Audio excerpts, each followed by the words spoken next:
Here we are again, folks. Brother Peter with tidbits from the Word. Do you know in the United States of America, we could consider, compared to most countries, that every person is rich. We all take home very lucrative paydays in a big sense of the word compared to most countries. So therefore, he said, my brethren, count it all joy when you fall into divers temptations, knowing this, that the trying of your faith worketh patience. But let patience have a perfect work, that ye may be perfect and entire, wanting nothing. Do you know that your spiritual life is going to be active according to your giving or your tithing? Look at this. If we want to have all of our needs met, what we need to do is take one dime out of every single dollar we make and make sure it goes into the Lord's work.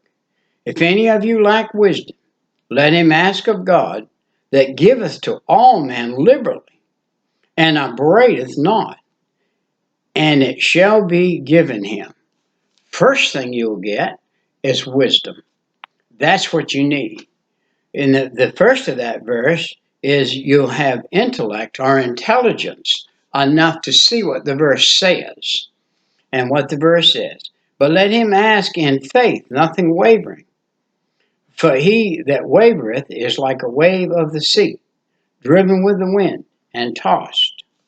Verse 7, for let not that man think that he shall receive anything of the Lord. And we are in the book of James, chapter 1, 2 through 7. A double-minded man is unstable in all his ways. That means do not second guess what you know is a fact. If Jesus said that 10 cents out of every dollar you make needs to go to my work, to the church, and you need to be in church, by the way. You need to, if you are saved and you are wealthy, or if you are not wealthy. What is a wealthy man? A wealthy man is a poor man that makes $300 a week and takes $30 a week and puts it in the offering plate. He's a wealthy man because God is going to see that he has not needs. He doesn't have needs because he doesn't live beyond his ability. God gives him the let the brother of low degree rejoice in that he is exalted, but the rich in that he is made low, because as the flower of the grass he shall pass away. Hey, we are just human bodies on this earth, and these human bodies, I got news for you, are fixing to go back to the dust. And when they do, the only thing you'll have on the other side of this earth is what you send to heaven, is what you put in heaven. You will have that for forever. It will be yours. You will be under control of it forever in heaven when you get there. For the sun is no sooner risen, the burning heat, but it withereth the grass, and the flower thereof falleth, and the grass and the fashion of it perisheth. So also shall the rich man fade away in his ways. Boy, I got news for you. If you have a good job and you're making $300 or more a week, you are considered a rich man compared to a man that is not making any money. Now, nowadays, the way the economy is and everything, a man needs to make much money a week. And $300 a week won't hardly get him to, but he's still required to put $30 a week in the offering plate if he makes $300. So therefore, whatever you make, you're required to put 10 cents out of every dollar into the offering plate on Sunday at church. And God will give you, pressed down, shaken together abundantly, above and beyond that which you can stand, if you will be obedient in that area. Blessed is the man that endureth temptation, for when he is tried, he shall receive the crown of life, which the Lord hath promised to them that love him. Now, how do you love God? You love him by being obedient. Well, how do you love your mother and father? By being obedient. How do you love your work, your job, where you are, your boss? By being obedient, by doing the best you can, by making him money so that he can pay you. And that's another way it works. It comes back. Let no man say when he is tempted, I am tempted of God, but God cannot be tempted with evil, neither tempteth he any man. But if every man is tempted when he is drawn away of his own lust and enticed. Many of us, and I have been down this track, I know exactly what I'm saying, have entangled ourselves in the world and got in debt to where we had to take God's money, that $30 we owed God, and have to put it on a debt. And sometimes I would have to pray over it and say, Lord, I need to pass this over so that I can put this way. Then when lust hath conceived, it bringeth forth sin, and sin, when it is finished, bringeth forth death. Do not err, my beloved brother. Every good gift and every perfect gift is from above, and cometh down from the Father of lights, with whom is no variableness, neither shadow of turning. How much do you think you can trust the Father of lights? I can tell you how much you can trust. The sun comes up every morning. He's the one that set the sun where it is. And he's the one that put the spin on the world, on the earth, so that we had 24-hour days. And so that we have the amount of daylight we have. So that we have the amount of night we have. So that it will make things grow. And by the way, if there were no trees, there would be no air. And then you'd be no people, because this would be a dead earth. We are a planet with air. As far as I know, the only planet with air. And of his own will begat he the world and the word of truth, that we should be a kind of first fruits of his creatures. And there it tells us right here in the book of James that we are the first fruits of his creatures. That says to me that we are more than likely the only planet with persons on it like us that breathe air, that have to drink water to stay alive, that have a blood system in them that baffles the best minds of the world, and we are there. Wherefore, my beloved brethren, let every man be swift to hear, slow to speak, slow to wrath. For the wrath of man worketh not the righteousness of God. Wherefore, lay apart all filthiness, superfluity, and of naughtiness, and receive with meekness the engrafted word, which is able to save your souls. That was what I had to do in 1972, November 5th, 3 o'clock in the morning. God spoke to me and said, you're an alcoholic, and I knew I was. He said, I will deliver you if you ask me. I said, Jesus, forgive me, I'm a sinner. Come in my heart and save my soul. He did.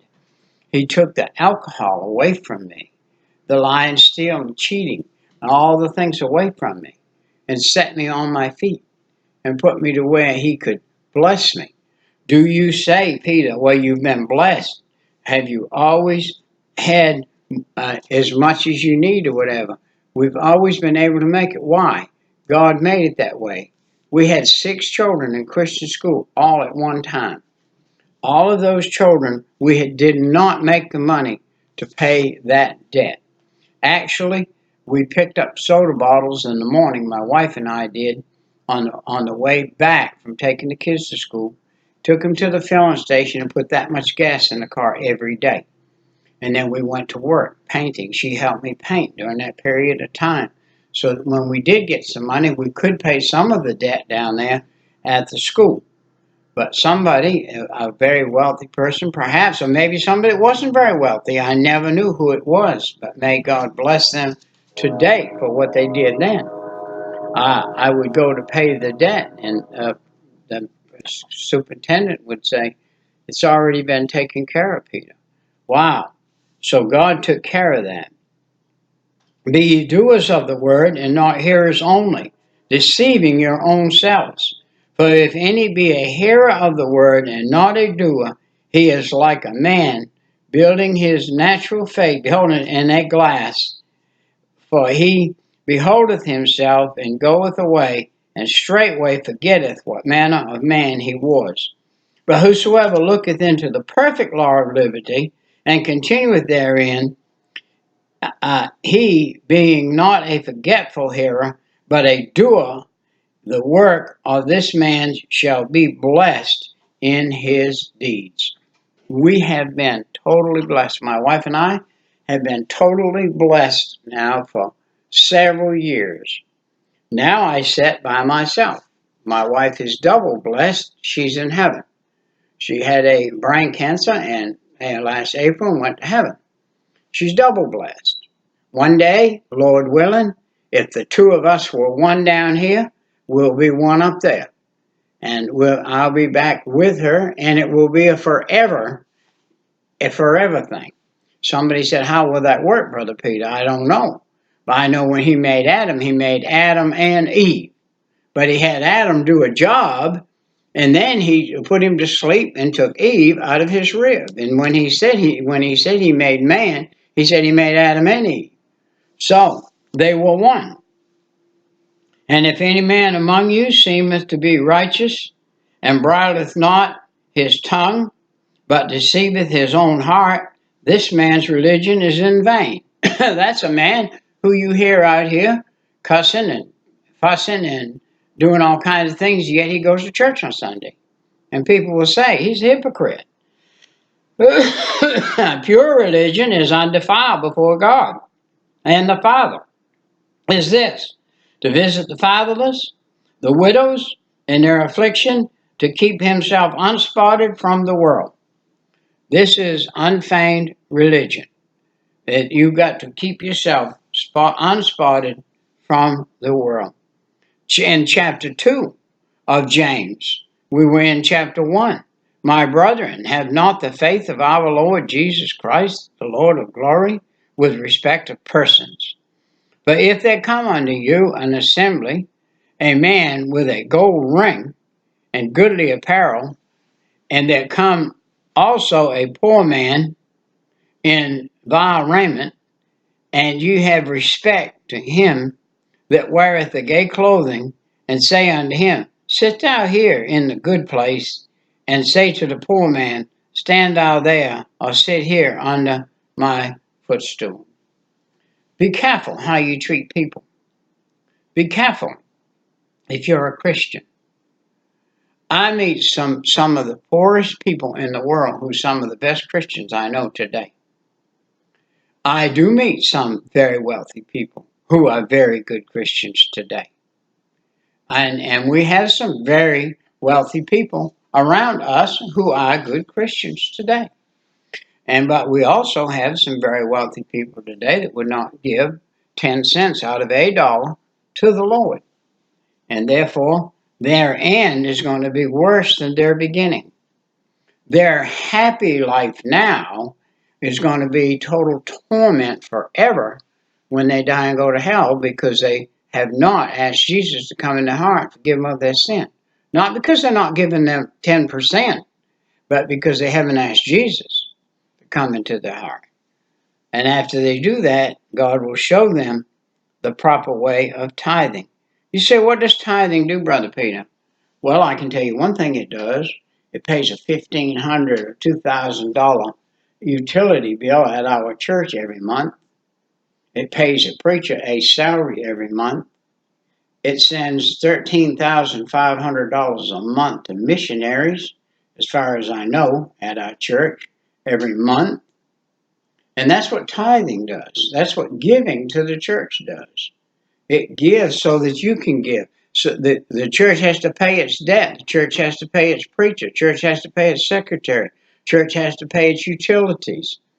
The church has to pay its dues to everything that it pays its dues to. Then it has other functions of camps during the year, functions of young people going out, functions of this, functions of that.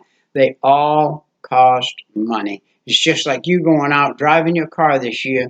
You've got to put a certain amount of dollars worth of gas in it, and you're going to wear the tires out while you're burning the gas. And before the year's out, you got to put a set of tires on it and everything. And you don't complain about that. You just go ahead and do it. But you complain about putting 10 cents out of every dollar you make into the offering plate to keep the church up. But the church has to be kept up. A lot of people say, well, all this church wants is money. No, it doesn't want money. It wants to meet its needs. And when it meets its needs, it takes money to meet the needs. And a lot of it, not just pennies, a lot of it.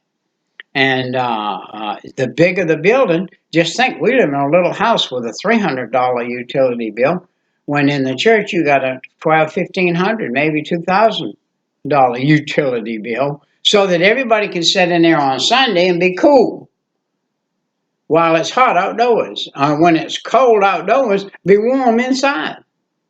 That's probably a $800 to $1,100 a month just in utility money to keep you warm or cold. Cool. So let's wind this up. This is a 15-minute excerpt that is now 16 minutes. So we're gonna wind it up over here and call it done. And if I can figure out how to do it, we'll see you next time. Right. Bye bye. I've got to figure out how to do it.